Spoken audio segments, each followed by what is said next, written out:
Okay, kamusta araw po sa inyo mga kaibigan? Ako po ulit si Jay ng Kwentuhan TV. Follow me on Facebook and Twitter. Pakatingnan lang po doon sa baba yung detalye ng aking Facebook at Twitter. Post lang po kayo doon ng one word, one sentence, or quotation lang. Kahit na naman, kaya na natin pag-usapan at pagkwentuhan. Problema mo, problema ng magulang mo, or problema ng kapitbahay nyo. Malay mo, makatulong ako. Pero pag nakagulo, adjust mo na mga amigos. Kaya naman na bahala dyan. Okay? Para sa unang paksa po natin sa araw na ito. Walang masama kung gusto mong mabuhay mag-isa. Pero, ipaalam mo na pamilya mo ang kinaroroonan mo para sa oras na kailangan kanila, alam nila kung saan kanila pupuntahan. Okay? Mukhang maganda tong paksa na ating kakwentuhan. Kaya naman, walang masama kung gusto mong mamuhay mag-isa o may gusto kong patunayan kaya gusto mong mabuhay mag-isa. Walang masama doon. Kasi, tinuturuan mo ang sarili mo na maging independent, na harapin, na susubukan mong harapin ang buhay na nag-iisa, na susubukan mo ang tapang mo, na lalayo ka sa pamilya mo, doon ka magtatrabaho, sa malayo, doon ka maninirahan, gano'n. Susubukan mo ang buhay mag-isa. Pero, kahit tumayo ka, dapat natin alalahanin, dapat ipaalam natin sa ating mga mahal sa buhay kung nasan tayo. Kasi, minsan dumating yung pagkakataon na may mga bagay na hindi inaasam mangyari na kailangan kanilang hanapin o kailangan kanilang makausap. Sana din, kahit malayo ka sa kanila, bigyan mo pa rin yung mga contact numbers mo. O kaya, hindi contact number sa FB, gano'n.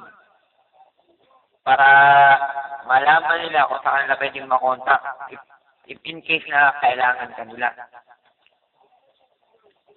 Hindi naman siguro hindi na natin masasabi na kaanohan yun. Hindi natin masasabi na kasi sabay masasabi ka pala natin na isa dahil sa ganun parang pinagdadamutan mo rin ang pamilya mo kapag aalis ka at para mamumuhay ka mag-isa, parang sinasabi mo parang nagmamalaki ka na. Pero patunayan mo sa kanila na hindi ka nagmamalaki. Gusto mo lang magpag-isa kasi gusto mo patunayan sa sarili mo na kaya mo mabuhay mag-isa. At pag napatunayan mo sa sarili yun, pag bumalik ka sa kanila, mas mag-responsible ka para sa pamilya mo, di ba? Mas matutulungan mo sila. Pero pag lumayo ka, sabihin mo kung nasan ka, kung ano contact number mo, kung may mga social media ka, bigyan mo natin para in case hindi ka nila makontak sa cellphone, sa FB, baka sakali makontak ka nila. Diba? Para alam lang, if in case na may mangyari masama, wag naman po sana, at least alam nila kung pupuntahan. Okay? Next. Walang masamang magbigay ng opinion, pero konting preno sa mga salitang bibitawan mo. Okay, tama. Tama nga din, sabi niya. Kasi,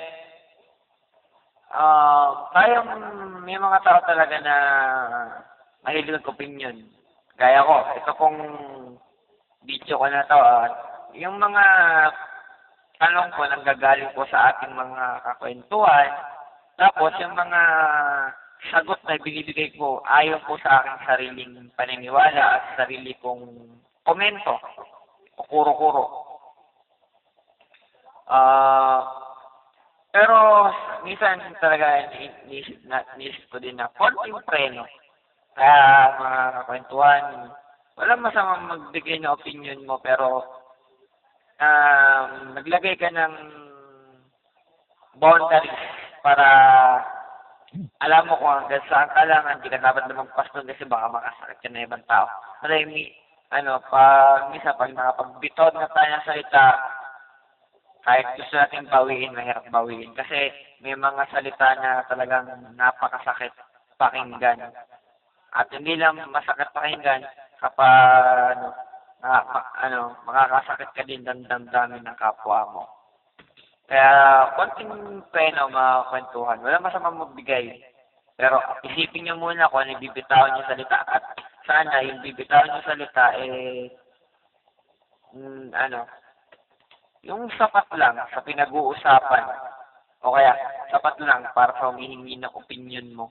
Pero pag hindi hinihingi ang opinion mo, huwag kang basta-basta babaan sa magbibigay ng opinion mo pag hindi ka naman sakot sa bagay na pinag-uusapan nila. Okay?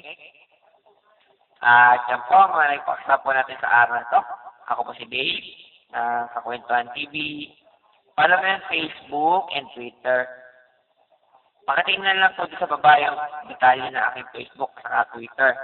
Post na po dyan ng one word, one sentence, or quotation. O kahit na naman, na pwede natin pag-usapan at pagkwentuhan. Problema mo, problema ng magulang mo, or problema ng kapitbahay nyo. Malay mo, makatulong ako. Pero pag nakagulo, adios muna mga amigos. Kaya naman nabala dyan. Okay? Paano po? Susunod. Bye-bye!